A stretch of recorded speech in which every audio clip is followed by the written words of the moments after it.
ನಮಸ್ತೆ ಸರ್, ನನ್ನ ಹೆಸರು ಉಮೇಶ್ ಅಂದ್ಬಿಟ್ಟು. ನಮ್ಮದು ಹೊಸದುರ್ಗ ತಾಲೂಕು, ಚಿತ್ರದುರ್ಗ ಡಿಸ್ಟಿಕ್, ಬೆಲ್ಗೂರು ಗ್ರಾಮ. ನಾವು ಪ್ರಥಮವಾಗಿ ಹೈನುಗಾರಿಕೆನ 2015ರಲ್ಲಿ ಪ್ರಾರಂಭ ಮಾಡಿದ್ದು. ಸ್ಟಾರ್ಟಿಂಗ್ ನಾವು 2 ಹಸು ತಂದು ಲೋಕಲಲ್ಲಿ. ಆ 2 ಹಸುನ ಪಾಲನೆ ಮಾಡೋದ್ರಿಂದ ನಮಗೆ ಐಡಿಯಾ ಸಿಕ್ತು. ಹೇಗೆ ಸಾಕಬೇಕು, ಹೇಗೆ ಯಾವ್ಯಾವ ಥರ ಮಾಡಬೇಕು, ಏನು ಟ್ರೀಟ್ಮೆಂಟ್ ಮಾಡಬೇಕು, ಯಾವ ಹಸು ಏನು ಅಂತ ಅದರಲ್ಲಿ ನಮಗೆ ಡೀಟೇಲ್ಸ್ ಗೊತ್ತಾಯಿತು. ಮುಂದೆ ಬಂದ್ಬಿಟ್ಟು ನಾವು ಹಾಗೆ ಬರ್ತಾ ಅದರಲ್ಲೇ 2 ಕರು ಹುಡ್ತು, ಅದನ್ನು ಬೆಳೆಸ್ಕೊಂಡು ಆಮೇಲೆ ಇದರಲ್ಲಿ ಬಂದಿರೋ ಲಾಭದಿಂದ ಇನ್ನೊಂದು 2 ಹಸುನ ನಾವು ಬೈ ಮಾಡ್ದು. ಆ 2 ಹಸು ಮತ್ತೆ ಕರು ಹಾಕ್ತು. ಆ ಹಸುಗಳಿಂದ ಮತ್ತೆ 2 ಹಸುಗಳು ತಂದು ಈ ಥರ ನಾವು ಹೈನುಗಾರಿಕೆನ ಸ್ಟಾರ್ಟಿಂಗು ಪ್ರಾರಂಭ ಮಾಡಿದ್ವು ಸರ್. ನೀವು ಶೆಡ್ಡನ್ನ ಯಾವ ಮಾದರಿಯಲ್ಲಿ ನಿರ್ಮಾಣ ಮಾಡ್ಕೊಂಡ್ರಿ ಸರ್? ಶೆಡ್ದು ನಾವು ಮುಂಚೆ 2 ಹಸು ಇರೋದ್ರಿಂದ ಚಿಕ್ಕದಾಗಿ ಲೋಕಲಲ್ಲಿ ಸಿಗೋ ಕಚ್ಚಾ ಸಾಮಗ್ರಿಗಳಿಂದಲೇ ನಾವು ರೆಡಿ ಮಾಡಿದ್ದು. ಮುಂದೆ ಬರ್ತಾ ಎಕ್ಸ್ಟೆಂಡ್ ಆಗಿರೋದ್ರಿಂದ ಆ ಕಡೆ ಈ ಕಡೆ ಸ್ವಲ್ಪ ಶೆಡ್ಡನ್ನು ಎಕ್ಸ್ಟೆಂಡ್ ಮಾಡಿದ್ದು. ಶೆಡ್ಡಿಗೋಸ್ಕರ ನಾವು ತುಂಬಾ ಏನು ಖರ್ಚನ್ನ ಇನ್ವೆಸ್ಟ್ ಮಾಡಿಲ್ಲ. ಆ ಹಣನ ಹಸು ಮೇಲೆ, ಆ ಹಸು ಸಾಕಾಣಿಕೆ ಮೇಲೆ, ಹಸುಗ್ ಬೇಕಾಗ ಔಷಧೋಪಚಾರಗಳ ಮೇಲೆ ಇನ್ವೆಸ್ಟ್ ಮಾಡಿರೋದ್ರಿಂದ ನಾವು ಇದರಲ್ಲಿ ಇವತ್ತು ಪ್ರಗತಿ ಕಾಣ್ತಾ ಇದೀವಿ. ಸರ್, ನಾರ್ಮಲ್ ಆಗಿ ಹಸು ಶೆಡ್ ನಿರ್ಮಾಣ ಮಾಡ್ಕೋಬೇಕಂದ್ರೆ ಬೇಸಿಕ್ ಆಗಿ ಏನೇನು ಇರಬೇಕು? ಹಸು ಶೆಡ್ ನಿರ್ಮಾಣ ಮಾಡಬೇಕು ಅಂದ್ರೆ ಹಸು ಸಾಕ್ಲೇಬೇಕು ಅನ್ನೋದಾದ್ರೆ ನಮಗೆ ಜಮೀನ್ ಇರಬೇಕು. ಒಂದು 10 ಹಸು ಸಾಕ್ಬೇಕು ಅಂದ್ರೆ 2 ಎಕರೆ ಜಮೀನ್ ಇರಬೇಕು. ಒಂದು ವಾಟರ್ ಸೋರ್ಸ್ ಇರೋ 2 ಇಂಚ್ ನೀರ್ ಬೇಕಾಗುತ್ತೆ, ಎಲೆಕ್ಟ್ರಿಸಿಟಿ ಬೇಕಾಗುತ್ತೆ. 10 ಮೇಲೆ ಹಸು ಇರೋದ್ರಿಂದ ಮಿಲ್ಕಿಂಗ್ ಮಿಷಿನ್ ಬೇಕಾಗುತ್ತೆ, ಕೆಲವೊಂದು ಡಾಕ್ಟರ್ಗಳು ಸಲಹೆಗಳು ಬೇಕಾಗುತ್ತೆ, ಅದ್ರ ಸ್ವಲ್ಪ ಅನುಭವ ಬೇಕಾಗುತ್ತೆ. ಸರ್, ಹಸು ಶೆಡ್ ನಿರ್ಮಾಣ ಮಾಡ್ಕೋಬೇಕಂದ್ರೆ ಈ ತರ ಓಪನ್ ಆಗಿ ಗಾಳಿ ಆಡೋ ತರನೇ ಮಾಡ್ಕೋಬೇಕು ಸರ್. ಓಪನ್ ಅಲ್ಲಿ ಮಾಡ್ಕೊಳೋದ್ರಿಂದ ಸೊಳ್ಳೆ ನೊಣ ಅವಾಯ್ಡ್ ಮಾಡಬಹುದು. ಗೂಡ್ ತರ ಆಗೋದ್ರಿಂದ ಅಮೋನಿಯಾ ಸ್ಮೆಲ್ ಬರುತ್ತೆ. ಆ ಹಸು ಆ ಪರಿಸರದಲ್ಲಿ ಬದುಕಕ್ಕೆ ಇಷ್ಟಪಡಲ್ಲ. ಅದರಿಂದ ಕೆಲವೊಂದು ಕಾಯಿಲೆಗಳು ಉತ್ಪತ್ತಿ ಆಗ್ತವೆ, ಭಾಗಗಳು ಉತ್ಪತ್ತಿ ಆಗುತ್ತೆ ಗಲೀಜಿರೋದ್ರಿಂದ. ಓಪನ್ ಶೆಡ್ ಇರೋದ್ರಿಂದ ಹಸುಗಳು ರೋಗ ಮುಕ್ತವಾಗಿರ್ತವೆ. ನಾವು ಹಸುಗಳನ್ನ ಪ್ರತಿದಿನ 2 ಟೈಮ್ ಹೊರಗಡೆ ಅದಕ್ಕೆ ವಾಕಿಂಗ್ ತರ ಅದು ಯಥೇಚ್ಛವಾಗಿ ನೀರು ಮತ್ತೆ ಅದಕ್ಕೆ ಮೇವು ಕೊಟ್ಬಿಟ್ಟು ಹೊರಗಡೆ ಬಿಡೋದ್ರಿಂದ ಹೆಲ್ತಿ ಆಗಿದ್ದಾವೆ. ಸರ್, ನೀವೀಗ ಹಸುಗಳಿಗೆ ಯಾವ ರೀತಿ ಮೇವು ಕೊಡ್ತಾ ಇದ್ದೀರಾ? ಸರ್, ನಾವು ಬೆಳಗ್ಗೆ ಮಿಲ್ಕಿಂಗ್ ಆದ್ಮೇಲೆ ನಾವು ಅದಕ್ಕೆ ಸ್ನಾನ ಮಾಡಿಸ್ತೀವಿ. ಅದನ್ನ ಸ್ನಾನ ಸ್ವಚ್ಛತೆ ಎಲ್ಲ ಮುಗಿದ್ಮೇಲೆ ಬೆಳಗ್ಗೆ ಬಂದು ಒಂದು ಹಸುಗೆ 15 kg ಸೈಲೇಜ್ ಕೊಡ್ತಾ ಇದೀವಿ. ಆಮೇಲೆ ಸೈಲೇಜ್ ಬಂಕರ್ ಅಂತ ರಸಮೇವು ಅಂತ ಮಾಡ್ತೀವಿ. ಅದು 15 kg ಬೆಳಿಗ್ಗೆ 10 ಗಂಟೆಗೆ ರಸಮೇ ಕೊಡ್ತೀವಿ. ಮಧ್ಯಾಹ್ನ 2 ಗಂಟೆಗೆ ನಮ್ಮಲ್ಲಿ ಯಥೇಚ್ಛವಾಗಿ ರಾಗಿ ಬೆಳಿತೀವಿ. ನಮ್ಮ ಆಜು ಬಾಜು ಎಲ್ಲ ರಾಗಿ ಹುಲ್ ಕೊಡ್ತಾ ಇದೀವಿ ಮಧ್ಯಾಹ್ನ. ಅದಕ್ಕೆ ತಿಂಡಿ ಬಂದ್ಬಿಟ್ಟು ನಾವು ಗೋಧಿ ಬೂಸ ಯೂಸ್ ಮಾಡ್ತಾ ಇದೀವಿ, ಮೆಕ್ಕೆಜೋಳ ಯೂಸ್ ಮಾಡ್ತೀವಿ. ನಮ್ಮ ಲೋಕಲ್ ಅಲ್ಲಿ ಶೇಂಗಾ ಹಿಂಡಿ, ಆಮೇಲೆ ತೆಂಗಿನಕಾಯಿ ಹಿಂಡಿ ಸಿಗುತ್ತೆ, ಅದನ್ನು ಯೂಸ್ ಮಾಡ್ತೀವಿ. ನಮ್ಮ ಅಕ್ಷಯಕಲ್ಪದಿಂದ ಕೊಟ್ಟಿರೋ ಮಿನರಲ್ ಮಿಕ್ಸ್ಚರ್ ಆಗಲಿ, ಕ್ಯಾಲ್ಸಿಯಮ್ಮು ಗ್ರಾನ್ಯೂಲ್ಸ್ಗಳಾಗಲಿ ಅದಕ್ಕೆ ಟೈಮ್ ಟು ಟೈಮು ಫೀಡ್ ಮಾಡ್ತಾ ಇದೀವಿ ಸರ್. ಸರ್, ನಿಮ್ಮಲ್ಲಿ ಟೋಟಲ್ ಯಾವ ತಳಿ ಹಸುಗಳಿದೆ? ಸರ್, ನಮ್ಮಲ್ಲಿ ಬಂದ್ಬಿಟ್ಟು ಹಾಲ್ ಬ್ಲಾಕ್ ಇದೆ, HF ಇದೆ, ಜೆರ್ಸಿ ಇದೆ, ಹಳ್ಳಿಕಾರ್ ಇದೆ ಸರ್. ಈಗ 4 ಬ್ರೀಡು ನಮ್ಮಲ್ಲಿ ಈಗ ಪ್ರೆಸೆಂಟ್ ಇದೆ ಸರ್. ಒಂದೊಂದು ಬ್ರೀಡ್ಗೆ ಯಾವ ತರ ವ್ಯತ್ಯಾಸ ಇರುತ್ತೆ ಸರ್? HF ಅಲ್ಲಿ ನಮಗೆ ಯಥೇಚ್ಛವಾಗಿ ಹಾಲು ಕೊಡ್ತವೆ ನಮಗೆ. ಅದರಲ್ಲಿ ಸ್ವಲ್ಪ ಏನಾಗುತ್ತೆ ಅಂದ್ರೆ ಜಿಡ್ಡಿನ ಅಂಶ, ಫ್ಯಾಟ್ ಮತ್ತೆ SNF ಇವೆರಡು ಕಮ್ಮಿ ಅನ್ಸುತ್ತೆ. ಮಿಲ್ಕ್ ಯಾವ ಜಾಸ್ತಿ ಕೊಡ್ತವೆ ಅದ್ರಲ್ಲಿ ಸ್ವಲ್ಪ ನಮಗೆ ಆ ಜಾತಿಯಲ್ಲಿ ಆಗ್ಲಿ ಕಮ್ಮಿ ಅನ್ಸುತ್ತೆ. ಅದೇ ಜೆರ್ಸಿಯಲ್ಲಿ ಆದ್ರೆ ಒಂದು ಮೀಡಿಯಂ ರೇಂಜ್ ಅಲ್ಲಿ ಹಾಲು ಕೊಡುತ್ತೆ.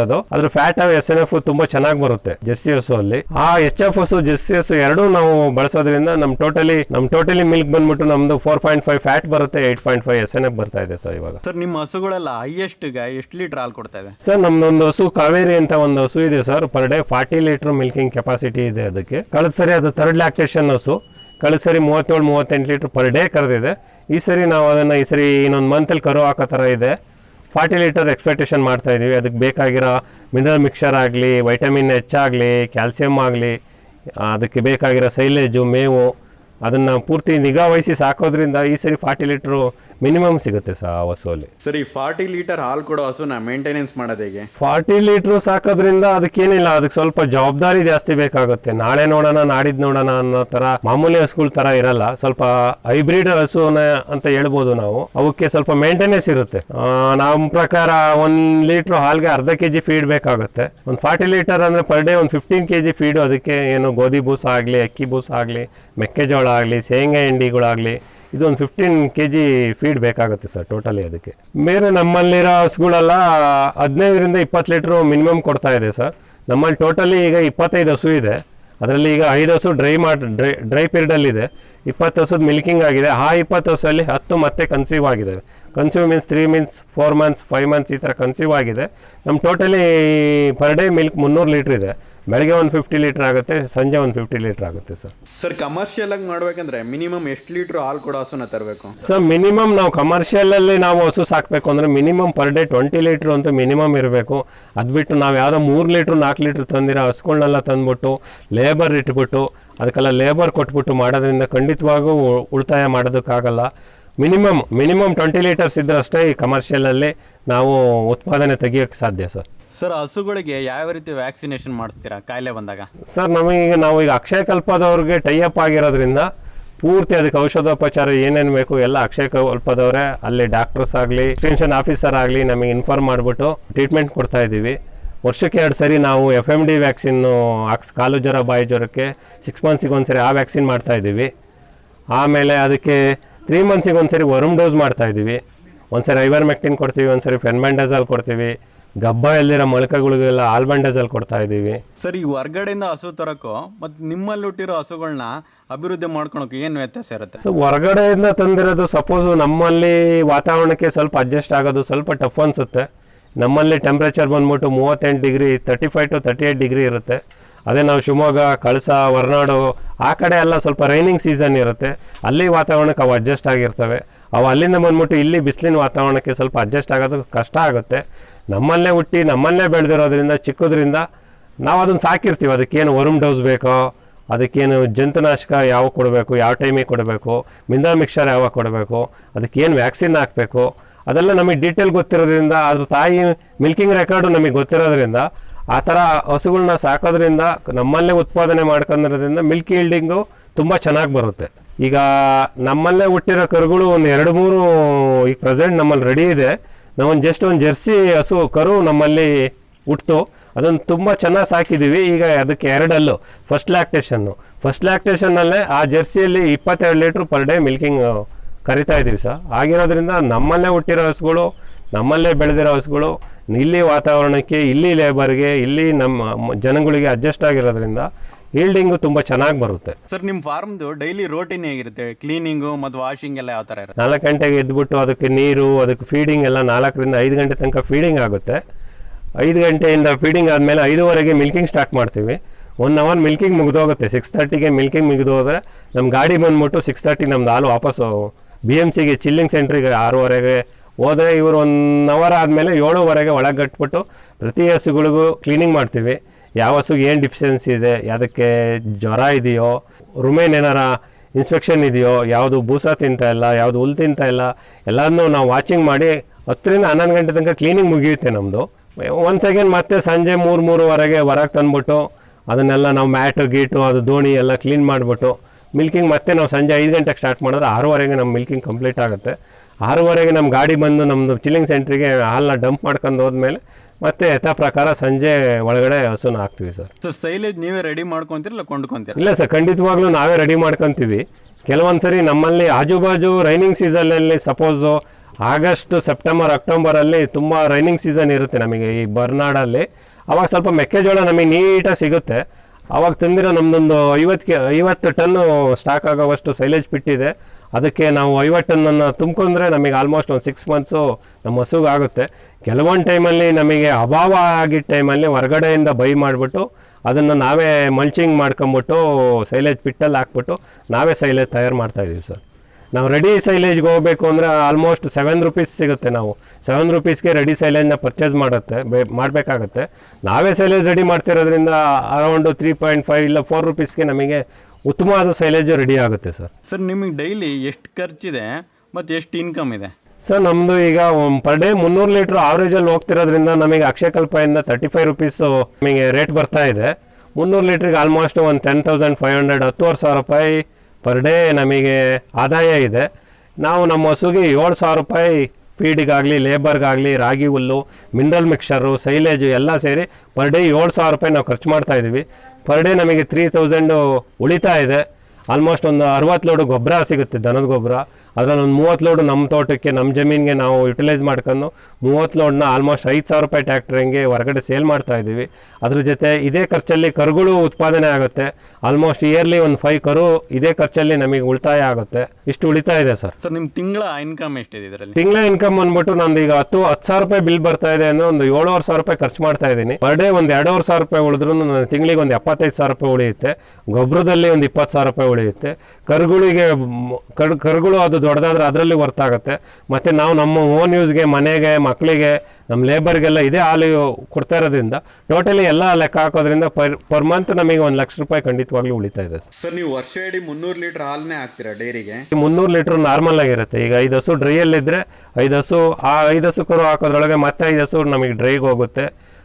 ಹಿಂದೆ ಮುಂದೆ ಕರು ಹಾಕೋದ್ರಿಂದ ನಮಗೆ 300 ಲೀಟ್ರ್ ಕಂಟಿನ್ಯೂ ಇದೆ ಸರ್. ಕಳೆದ ವರ್ಷದ್ದು 2021ರಲ್ಲಿ ನಾವು ಅಕ್ಷಯಕಲ್ಪಕ್ಕೆ 1,00,000 ಲೀಟ್ರನ್ನ ಹಾಲು ಉತ್ಪಾದನೆ ಮಾಡಿಬಿಟ್ಟು ಕೊಟ್ಟಿದ್ದೀವಿ ಸರ್. ಸರ್, ಕೆಲವರು ಈ ಹೈನುಗಾರಿಕೆಯಲ್ಲಿ ಲಾಭ ಇದೆ ಅಂದರೆ ನಂಬೋದೇ ಇಲ್ಲ, ಸುಳ್ಳು ಹೇಳ್ತಾರೆ ಅಂತಾರೆ. ಅವ್ರಿಗೆ ಏನು ಹೇಳ್ತೀರಾ? ಸರ್ ಇಲ್ಲ, ಅದು ಎಲ್ಲರೂ ಇದರಲ್ಲಿ ಫೇಲ್ ಆಗಿರೋರು ತುಂಬ ಜನ ಅಂತ ಹೇಳ್ತಾರೆ. ಅವರಿಗೆ ಪ್ರಾಪರ್ ನಾಲೆಡ್ಜ್ ಇರಲ್ಲ, ಗೈಡೆನ್ಸ್ ಇರಲ್ಲ. ಕೆಚ್ಚಲು ಭಾವ ಯಾವಾಗ ಆಗುತ್ತೆ, ಕೌ ಡೀಟೇಲ್ಸ್ ಏನು, ನಮ್ಮಲ್ಲಿ ಏನಾಗುತ್ತೆ ಅಂದರೆ ಒಂದೊಂದು ಹಸುಗೆ ಒಂದೊಂದು ನೇಮ್ ಕೊಟ್ಟಿದ್ದೀವಿ. ಒಂದೊಂದು ಹಸುಗೆ ಒಂದು ನೇಮ್ ಇರೋದ್ರಿಂದ ಒಂದು ಹಸುಗೆ separate cow data book maintain ಮಾಡಿದ್ದೀವಿ. ಅದಕ್ಕೆ ಯಾವತ್ತು ಇನ್ಫಾರ್ಮೇಷನ್ ಕೊಡಿಸಿದ್ದೀವಿ, ಅದಕ್ಕೆ ಯಾವತ್ತು ಸಪೋಸ್ ಏನು, ಅದಕ್ಕೆ ವರ್ಮ್ ಡೋಸ್ ಯಾವಾಗ ಆಯಿತು, ವ್ಯಾಕ್ಸಿನ್ ಯಾವಾಗ ಆಯಿತು, ಅದೇ ರಿಪೀಟ್ ಬ್ರೀಡರು, ಸಿಂಗಲ್ ಒಂದೇ ಸರಿಗೆ ಅದು ಇನ್ಫಾರ್ಮೇಷನ್ನು ಕನ್ಸೀವ್ ಆಗಿದೆಯೋ, ಅದ್ರ ಪೂರ್ತಿ ಒಂದು ಹಸುದು ಪೂರ್ತಿ ಡೀಟೇಲು ಒಂದು ಕೌ ಡಾಟಾ ಬುಕ್ಕಲ್ಲಿ ಸಿಗುತ್ತೆ. ಸಪೋಸ್ ಇದ್ರ ಹೆಸರು ಲಕ್ಷ್ಮಿ ಅಂದ್ಬಿಟ್ಟು ಅದ್ರದ್ದು ಕೌ ಡಾಟಾ ಬುಕ್ ಓಪನ್ ಮಾಡಿದ್ರೆ ಅದು ಯಾವತ್ತು ಹುಟ್ಟಿತು, ಅದರಲ್ಲಿ ಏನೇನು ಸಿಗ್ತಿದೆ, ಅದಕ್ಕೆ ಏನೇನು ಈ ವ್ಯಾಕ್ಸಿನೇಷನ್ ಆಗಿದೆ, ಏನು ಇಂಜೆಕ್ಷನ್ ಆಗಿದೆ, ಪೂರ್ತಿ ಅದರಲ್ಲಿ ನಾವು ಬರೆದಿರೋದ್ರಿಂದ ಅದನ್ನು ಓದೋದ್ರಿಂದ ನಮಗೆ ಈಸಿ ಆಗುತ್ತೆ. ಕೌ ಮೇಂಟೆನೆನ್ಸ್ ಹೆಂಗೆ, ಇದು ಹೇಗೆ, ಇದೇನು ಪ್ರಾಪರ್ ನಾಲೆಡ್ಜ್ ಇಲ್ಲದಲ್ಲೇ ಯಾರೋ ಹೇಳಿದ್ರು ನಮಗೆ 20 ಹಸು ಒಂದೇ ದಿನ ಹೋಗಿ ತಂದುಬಿಟ್ಟು ಮಾಡಿದ್ರೆ ಖಂಡಿತವಾಗ್ಲೂ ಇದರಲ್ಲಿ ಫೇಲ್ಯೂರ್ ಆಗ್ತಾರೆ. ಅನುಭವ ಬೇಕು. ಯಾರೇ ಮಾಡೋದಿದ್ರು ಸ್ಟಾರ್ಟಿಂಗ್ 5 ಹಸು ತನ್ನಿ, ಅದರಲ್ಲಿರೋ ಬಂಡವಾಳನ, ಅದರಲ್ಲಿರೋ ದುಡ್ಡನ್ನ, ಅದನ್ನ ಲಾಭನ ಇನ್ನೊಂದು 2 ಹಸು ತನ್ನಿ, ಪ್ರತಿ ತಿಂಗಳು ಅದೇ ದುಡ್ಡು ಅಲ್ಲಿಗೆ ಹಾಕೊಂಡು ಹೋಗೋದ್ರಿಂದ ಖಂಡಿತವಾಗ್ಲೂ ಲಾಭ ಇದೆ. ಅದು ಬಿಟ್ಬಿಟ್ಟು ಒಂದೇ ಸರಿ ಯಾವುದೋ ದುಡ್ಡು ಸಿಕ್ತು 20 ಲಕ್ಷಕ್ಕೆ ನಾನು 20 ಹಸು ತಂದೆ ಅಂತ ಮಾಡಿದ್ರೆ ಖಂಡಿತವಾಗ್ಲೂ ಫೇಲ್ಯೂರ್ ಆಗೋ ಚಾನ್ಸಸ್ ತುಂಬ ಇದೆ ಸರ್. ಹಂತವಾಗಿ ಮಾಡಿದ್ರೆ ಲಾಭ ಇದೆ. ಖಂಡಿತವಾಗ್ಲೂ ಹಂತವಾಗಿ ಮಾಡಬೇಕು. ಹಂತವಾಗಿ ಮಾಡೋದ್ರಿಂದ ನಾವು ಹಸುದು ಅದರ ಅನುಭವ ಏನು, ಅದ್ರ ಗುಣ ಏನು, ಅದು ಕರು ಹೇಗೆ ಹಾಕುತ್ತೆ, ಇನ್ಫಾರ್ಮೇಷನ್ ಯಾವಾಗ ಮಾಡಿಸ್ಬೇಕು, ಆ ಅನುಭವನು ನಮಗೆ ಹಂತವಾಗಿ ನಾವು ಅನುಭವ ಪಡ್ಕೊಳ್ಳೋದ್ರಿಂದ ಮುಂದೆ ಸಕ್ಸಸ್ ಆಗೋಕ್ಕೆ ಚಾನ್ಸಸ್ ಇದೆ ಸರ್. ಸರ್, ಈ ಹಸು ಫಾರಂ ಮಾಡಬೇಕಂದ್ರೆ ಸರ್ಕಾರದಿಂದ ಏನೇನು ಬೆನಿಫಿಟ್ ಇದೆ ಸರ್? ಸರ್ಕಾರದಿಂದ ಶೆಡ್ ನಿರ್ಮಾಣಕ್ಕೋಸ್ಕರ ಒಂದಿಷ್ಟು ದುಡ್ಡು ಕೊಡ್ತಾರೆ. ಶೆಡ್ ನಿರ್ಮಾಣ ಆದಮೇಲೆ ಪ್ರೋತ್ಸಾಹಧನ ಅಂತ ಒಂದು 20,000 ರೂಪಾಯಿ ಸರ್ಕಾರದಿಂದ ಕೊಡ್ತಾರೆ. ಅದು ಬಿಟ್ಟರೆ ನಮಗೆ ಇಲ್ಲಿ ಜಂತುನಾಶಕ ಔಷಧಿನ ಗೌರ್ಮೆಂಟ್ ಹಾಸ್ಪಿಟ್ಲಿಂದ ಸಪ್ಲೈ ಮಾಡ್ತಾರೆ. ಅದು ಬಿಟ್ಟರೆ ವ್ಯಾಕ್ಸಿನ್ ಆಗಲಿ, ಕೆಲವೊಂದು ಇಂಜೆಕ್ಷನ್ಗಳಾಗಲಿ ಗೌರ್ಮೆಂಟ್ ಅವ್ರ ಪ್ರೊಸೀಜರ್, ಅವ್ರ ಪ್ರೋಟೋಕಾಲ್ ಪ್ರಕಾರ ಸಪ್ಲೈ ಮಾಡ್ತಿದ್ದಾರೆ. ಈ ಹಸುಗಳಿಗೆ ಲೋನ್ ಏನಾದ್ರು ಕೊಡ್ತಾರೆ ಅಂದ್ಕೊಂಡಿದ್ದೀವಿ. ಬಟ್ ನಾವು ಯಾವುದೂ ತಗೊಂಡಿಲ್ಲ. ನಾವು ಸ್ಟಾರ್ಟಿಂಗ್ 4 ಹಸು ತಂದುಬಿಟ್ಟು ಆ ದುಡ್ಡನ್ನೇ ಹಾಕೊಂಡು ತಂದಿರೋದ್ರಿಂದ ನಾವು ಯಾವುದೇ ಲೋನ್ನ ನಾವು ತಗೊಂಡಿಲ್ಲ ಇದುವರೆಗೂ.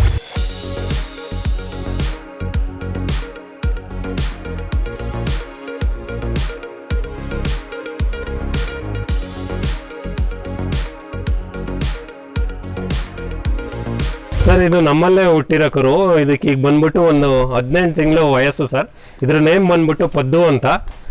ಇದು ನಮ್ಮಲ್ಲೇ ಹುಟ್ಟಿರೋದ್ರಿಂದ ಇದನ್ನ ಇದ್ರ ತಾಯಿ ಬಂದ್ಬಿಟ್ಟು ಪರ್ ಡೇ 40 ಲೀಟ್ರ್ ಹಾಲು ಕರಿತಾ ಇತ್ತು. ಹಾಗಾಗಿ ಇದಕ್ಕೆ ವಿಶೇಷ ಕಾಳಜಿ ಕೊಟ್ಟು ನಾವು ಸಾಕಿದ್ದೀವಿ. ಈಗ ಒಂದು 8 ಮಂತ್ಸ್ ಪ್ರೆಗ್ನೆಂಟು ಸರ್.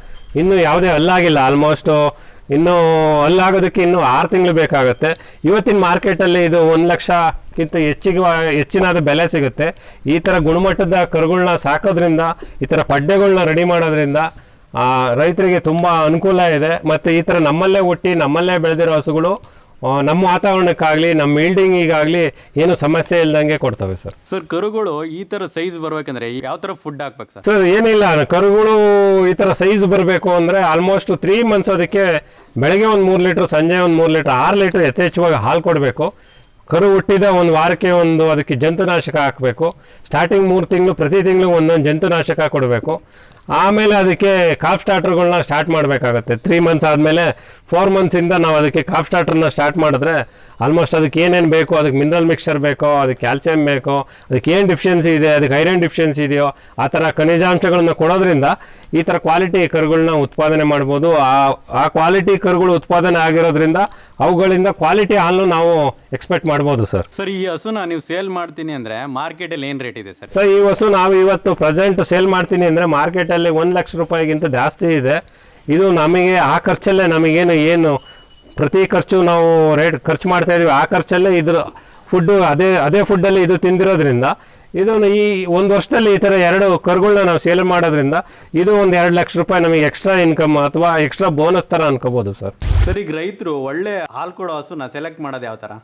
ಒಳ್ಳೆ ಹಸು ಸೆಲೆಕ್ಟ್ ಮಾಡಬೇಕು, ಆಯ್ಕೆ ಮಾಡಬೇಕು ಅಂದರೆ ಆ ಹಸು ಫಸ್ಟ್ ಲ್ಯಾಕ್ಟೇಷನ್ ಇರಬೇಕು, ಇಲ್ಲ ಸೆಕೆಂಡ್ ಲ್ಯಾಕ್ಟೇಷನ್ನಲ್ಲಿ ಇರಬೇಕು. ಮತ್ತು ಆ ಹಸು ಈ ಥರ ಸದೃಢವಾಗಿರಬೇಕು. ಮತ್ತು ಅದ್ರ ಬಾಡಿ ವೆಯ್ಟ್ ಅಂದರೆ ಅದು ಮಿನಿಮಮ್ ಒಂದು 400 kg ಅಬೋವ್ ಇದ್ದರೆ ಅದರಿಂದ ನಾವು ಒಂದು 25 ಲೀಟ್ರ್ ಪರ್ ಡೇ ಹಾಲನ್ನ ಎಕ್ಸ್ಪೆಕ್ಟ್ ಮಾಡ್ಬೋದು. ಮತ್ತು ಈ ಥರ ಈ ಹಸುಗಿದೆಯಲ್ಲ, ಈ ಥರ ಹಾಲಿನ ನರಗಳು ಎದ್ದು ಕಾಣೋಂಗಿರಬೇಕು. ಇದು ಹಾಲಿನ ನರಗಳು ಅಂಕು ಆಗಿರಬೇಕು. ಮತ್ತು ಈ 4 ತೊಟ್ಟು ಸಹ ಸಮವಾಗಿರಬೇಕು. ಅದಕ್ಕೆ ಅಡ್ಡರು ಸಹ ಸಮವಾಗಿ ಉತ್ತಮವಾಗಿದ್ದರೆ ನಾವು ಅದನ್ನು ಒಳ್ಳೆ ಹಸು ಅಂತೀವಿ. ಸರ್, ಇದು ಎಷ್ಟು ಲೀಟ್ರ್ ಹಾಲು ಕೊಡೋ ಹಸು? ಮಾರ್ಕೆಟಲ್ಲಿ ಇದಕ್ಕೆ ಏನು ರೇಟ್ ಇದೆ? ಸರ್, ಇದು ಈಗ ಸೆಕೆಂಡ್ ಲ್ಯಾಕ್ಟೇಷನ್ ಹಸು ಸಹ ಇದು 4 ಕಲ್ಲಲ್ಲಿದೆ. ಈಗ ನಮ್ಮಲ್ಲಿ ಒಂದು 26 ಲೀಟ್ರ್ ಪ್ರೊಡ್ಯೂಸ್ ಮಾಡ್ತಾ ಇದೆ. ಮಾರ್ಕೆಟಲ್ಲಿ ಇದ್ರ ವ್ಯಾಲ್ಯೂ ಒಂದು 90,000 ರೂಪಾಯಿ ಇದೆ ಸರ್. ಸರ್, ಈ ಹಸು ಬಗ್ಗೆ ಹೇಳಿ. ಸರ್, ಇದು ನಾವೊಂದು ಮಿಲ್ಕಿಂಗ್ ಕಾಂಪಿಟೇಷನಲ್ಲಿ ಒಂದು ಹಸುನ ಕಾಂಪಿಟೇಷನ್ಗೆ ತಗೊಂಡೋಗಿದ್ದು. ರಾಧಾ ಅಂದ್ಬಿಟ್ಟು ಅದ್ರ ತಾಯಿ, ಅದ್ರ ಮಗಳು ಇದು. ಅದನ್ನು ಸೇಲ್ ಮಾಡಿಬಿಟ್ಟಿದ್ದೀವಿ. ಈ ಹಸುಗೆ ಈಗ 9 ತಿಂಗಳು ಸರ್. ಆಲ್ರೆಡಿ ಇನ್ಸುಮೇಷನ್ ಆಗಿದೆ. ಅದ್ರ ತಾಯಿ 40-45 ಲೀಟ್ರ್ ಈಲ್ಡಿಂಗ್ ಇತ್ತು. ಹಾಗಾಗಿ ಇದನ್ನು ಸೆಕೆಂಡ್ ಆರ್ ಥರ್ಡ್ ಲ್ಯಾಕ್ಟೇಷನ್ನಲ್ಲಿ ಅಷ್ಟನ್ನು ನಾವು ಎಕ್ಸ್ಪೆಕ್ಟ್ ಮಾಡಿದ್ದೀವಿ. 9 ತಿಂಗಳಿಗೆ ಈ ಹೈಟು, ಈ ಸೈಜು, ಈ ಕ್ವಾಲಿಟಿಗೆ ಬರಬೇಕು ಅಂದರೆ ಅದಕ್ಕೆ ಜೀನ್ ಇರಬೇಕು. ಮತ್ತು ಅದ್ರ ಸಾಕಾಣಿಕೆ ಉತ್ತಮವಾಗಿದ್ದರೆ ಮಾತ್ರ ಇಷ್ಟು ಹೈಟು, ಇಷ್ಟು ದೊಡ್ಡದಾಗಿ, ಇಷ್ಟು ನೀಟಾಗಿ ಕರುಗಳು ಬೆಳವಣಿಗೆ ಆಗ್ತವೆ ಸರ್. ಸರ್, ಇಂಥ ಹಸುಗೆ ಮಾರ್ಕೆಟಲ್ಲಿ ಏನು ರೇಟ್ ಇದೆ? ಸರ್, ಈ ಥರ ಹಸುಗಳು ಗಬ್ಬ ಆದರೆ 1 ಲಕ್ಷ ಅಬೋವ್ ಅಮೌಂಟ್ ಸಿಗುತ್ತೆ. ಇವೆಲ್ಲ ಕ್ವಾಲಿಟಿ ಇರುತ್ತೆ. ಕಾಂಪಿಟೇಷನ್ ದನಗಳು ಅಂದರೆ ಆಲ್ಮೋಸ್ಟ್ ABS-MNನಲ್ಲಿ ಹುಟ್ಟಿರ್ತವೆ. ಆ ABS-MNನಲ್ಲಿ ಹುಟ್ಟಿರೋ ಕರುಗಳು ಆಲ್ಮೋಸ್ಟ್ 2 ಲ್ಯಾಕ್ ತನಕಲೂ ಮಾರ್ಕೆಟಲ್ಲಿ ಪ್ರೈಸ್ ಇದೆ ಸರ್. ನಾರ್ಮಲ್ ಹಸುಗಳಿಗಿಂತ ಇದು ಹೈಟ್ ಜಾಸ್ತಿ ಇರುತ್ತೆ. ಯಾವ ಥರ ಇದು? ನಾರ್ಮಲ್ ಹಸುಗಿಂತ ಹೈಟ್ ಆಗಿರುತ್ತೆ, ವಿಡ್ತ್ ಆಗಿರ್ಬೋದು, ಬಾಡಿ ವೆಯ್ಟ್ ಆಗಿರಲಿ ತುಂಬ ಚೆನ್ನಾಗಿ ಬರುತ್ತೆ. ನಾರ್ಮಲ್ ಹಸು 9 ಮಂತ್ಸ್ಗೆ ಇಷ್ಟು ಕ್ವಾಲಿಟಿಯಾಗಿ, ಇಷ್ಟು ವೆಯ್ಟು, ಇಷ್ಟು ಎತ್ತರವಾಗಿ ಖಂಡಿತವಾಗ್ಲೂ ಬರೋದು ಸ್ವಲ್ಪ ಕಷ್ಟ ಆಗುತ್ತೆ. ಮತ್ತು ಇದಕ್ಕೆ ಬೇಕಾದ ಏನೇನು ಹಾಕಬೇಕು ಅಂತ ನಮಗೆ ನಮ್ಮ ಅಕ್ಷಯಕಲ್ಪದಿಂದ ಟ್ರೈನಪ್ ಆಗಿರೋದ್ರಿಂದ ಇದಕ್ಕೆ ಕರುಗಳಿಗೆ ಬೇಕಾದ ಕಾಲ್ ಸ್ಟಾರ್ಟರ್ ಆಗಲಿ, ಮಿನರಲ್ ಮಿಕ್ಸ್ಚರ್ ಆಗಲಿ, ಇದಕ್ಕೆ ಜಂತುನಾಶಕ ಆಗಲಿ ಹಾಕಿರೋದ್ರಿಂದ ಈ ಥರ ತುಂಬ ಕ್ವಾಲಿಟಿಯಾಗಿ ಹಸುಗಳು ಬಂದಿರೋಕ್ಕೆ ಸಾಕ್ಷಿ ಸರ್ ಇದು. ಸರ್, ನಿಮ್ಮಲ್ಲಿ ಹಸುಗಳನ್ನ ಮಾರಾಟ ಮಾಡ್ತೀರಾ ನೀವು?